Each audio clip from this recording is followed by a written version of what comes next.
Assalamualaikum my students, for PA, for PB, for PC, and for A. I am Miss Debbie Nurul Huda. I am the homeroom teacher of for PB.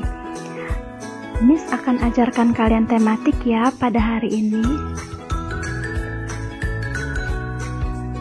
Tapi sebelum kita mulai, Miss ingin mengenalkan tim teaching dari kelas 4. Yang pertama ada Miss Yabani. Miss Yabani ini homeroom teacher of 4PA ya. Selanjutnya Miss Mega. Miss Mega ini homeroom teacher of 4PC. Dan terakhir ada Miss Desi. Miss Desi ini homeroom teacher of 4A. Jadi kami berempat ini akan bersama-sama mengajarkan tematik. Dan kebetulan hari ini adalah giliran Miss Debbie. Topik pertama dari pelajaran tematik kita adalah keberagaman bangsaku.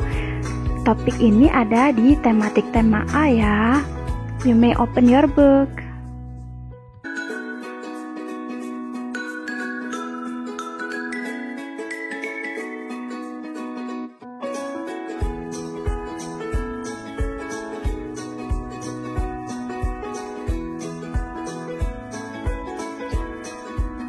Indonesia merupakan negara yang terletak di Asia Tenggara. Indonesia ini memiliki banyak sekali keberagaman. Yang pertama ada keberagaman agama. Di Indonesia ada 6 agama yang diakui. Selanjutnya, Indonesia terdiri dari 34 provinsi. Lalu yang lebih mengejutkannya lagi, di Indonesia terdapat 1340 suku. Cukup banyak ya.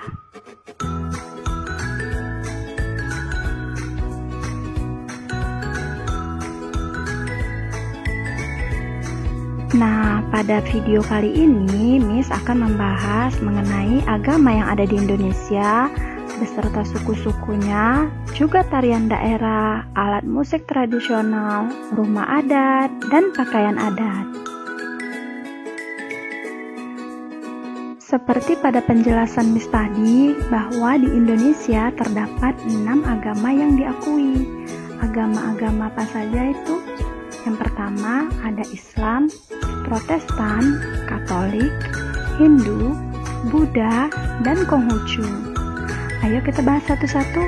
Dimulai dari agama yang pemeluknya paling banyak di Indonesia ya. Islam. Sebagian besar penduduk Indonesia memeluk agama Islam. Saat ini ada lebih dari 200 juta muslim di Indonesia, atau 87,2% dari total populasi di Indonesia. Tempat beribadah umat Islam adalah masjid, dan kitab sucinya adalah Al-Quran.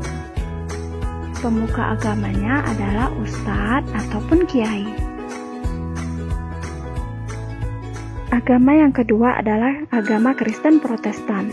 Kristen Protestan adalah sebuah denominasi dalam agama Kristen yang muncul setelah protes Martin Luther pada tahun 1517.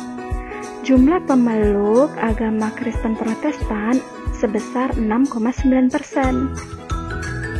Tempat beribadah para umat Protestan ialah gereja, dan kitabnya adalah Alkitab. Lalu, pemuka agamanya adalah pendeta.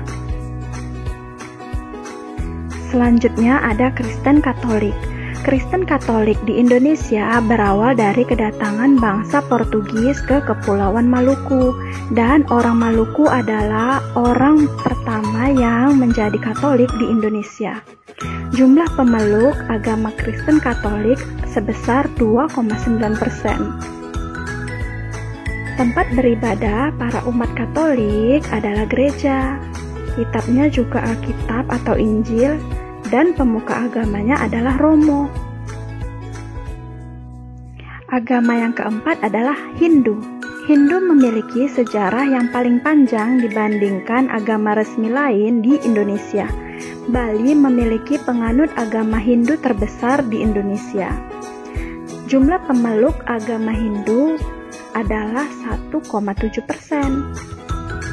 Tempat beribadah umat Hindu adalah pura.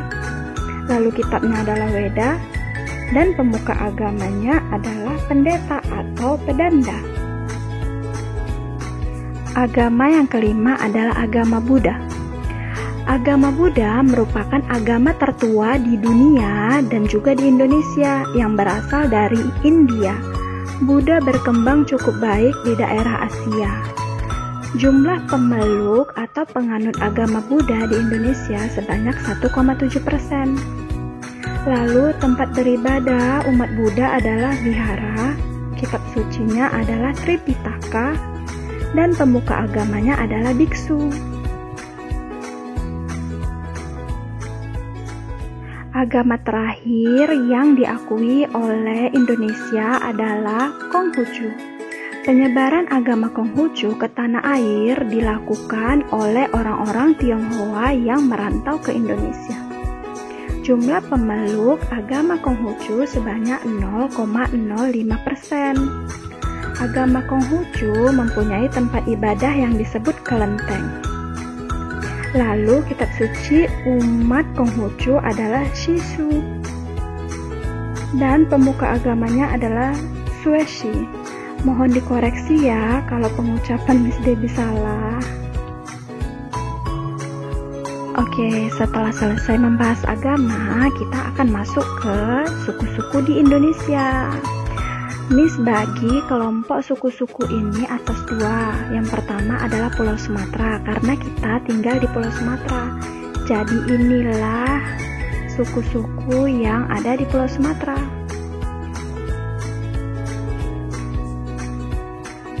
Selanjutnya yang ada di luar Pulau Sumatera.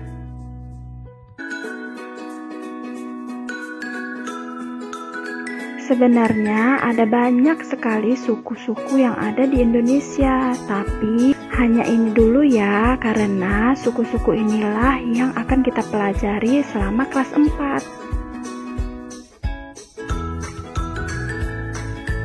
Oke, kita lanjut ke tarian daerah. Tarian daerah ini sebenarnya akan dibahas panjang lebar oleh Miss Bani di video selanjutnya. Jadi di sini Miss hanya mengenalkan secara umum saja ya. Udah tahu belum ini tarian apa? Ya, ini tari tortor ya. Tortor itu berasal dari suku Batak. Yang kedua ada tari persembahan. Tari persembahan ini punya suku Melayu ya.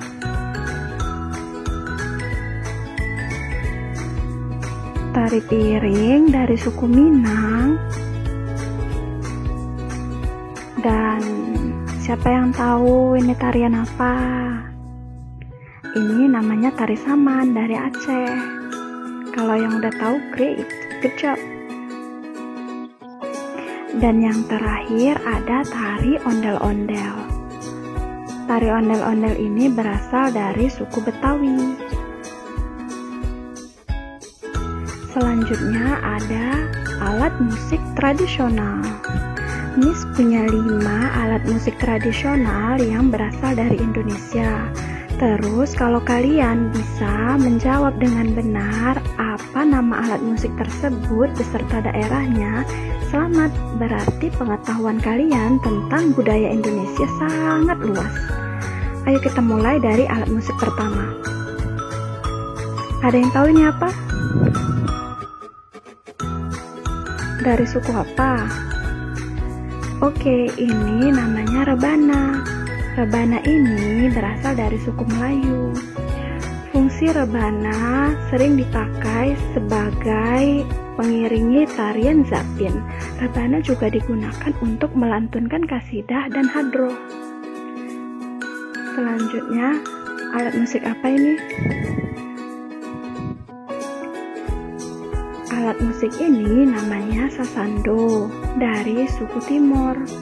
Menurut masyarakat sekitar Pulau Rote, pada awalnya alat musik tradisional yang dimainkan dengan cara dipetik ini dimanfaatkan atau berfungsi sebagai alat musik pengiring tari-tarian yang bertujuan untuk menghibur keluarga saat sedang berduka. Kalau yang ini pasti sudah pada tahu ya nama alat musiknya. Atau masih ada yang belum tahu? Nama alat musik ini adalah angklung dari suku Sunda. Angklung ini terbuat dari batangan-batangan bambu dan cara mainnya ialah dengan digoyang. Selanjutnya ini apa? Ini alat musik tifa dari suku Asmat. Tifa biasanya digunakan oleh masyarakat untuk mengiringi upacara adat, pengiring tarian tradisional, atau pengiring lagu. Selanjutnya akan Miss tes pengetahuan kalian mengenai rumah adat ya. Yang pertama ada rumah adat ini. Tahu tidak nama rumah adatnya apa? Kayaknya udah sering dilihat ya kalau kalian pergi ke suatu tempat. Nama rumah adat ini adalah Rumah Bolon yang berasal dari suku Batak. Kalau kalian pergi ke Parapat dan Toba ataupun Brastagi sering jumpa rumah ini ya. Oke, filosofi dari rumah ini adalah dinding rumah bolon bentuknya miring agar angin dari luar mudah masuk ke dalam. Selanjutnya ini rumah apa? Ini adalah rumah lamin dari suku Dayak. Rumah lamin ini memiliki hiasan dengan ukiran khas pada bagian dinding, tangga, pagar, dan bagian rumah lainnya. Ukiran ini bermakna sebagai penolak bala. Ukuran bangunan rumah yang besar menunjukkan bahwa masyarakat suku Dayak adalah masyarakat yang hidup bahu-membahu dan dalam suasana gotong royong.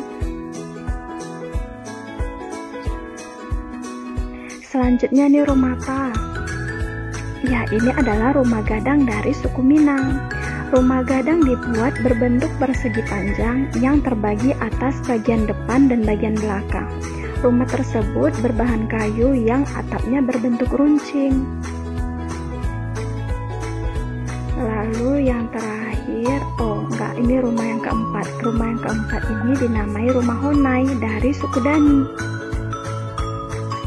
Filosofi dari rumah ini adalah menjaga kesatuan dan persatuan yang paling tinggi sesama suku, serta mempertahankan budaya yang telah diwariskan oleh para leluhur untuk selamanya.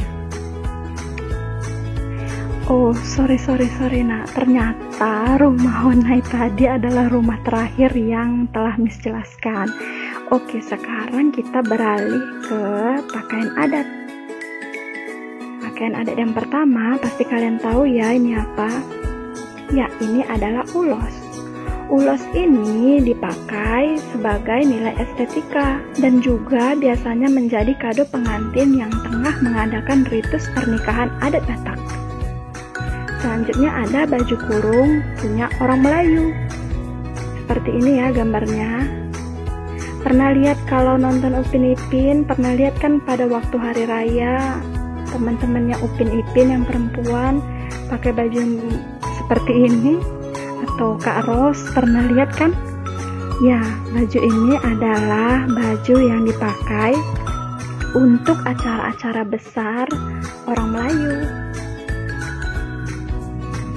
Oke, selanjutnya kita ada kebaya Sunda dari suku Sunda.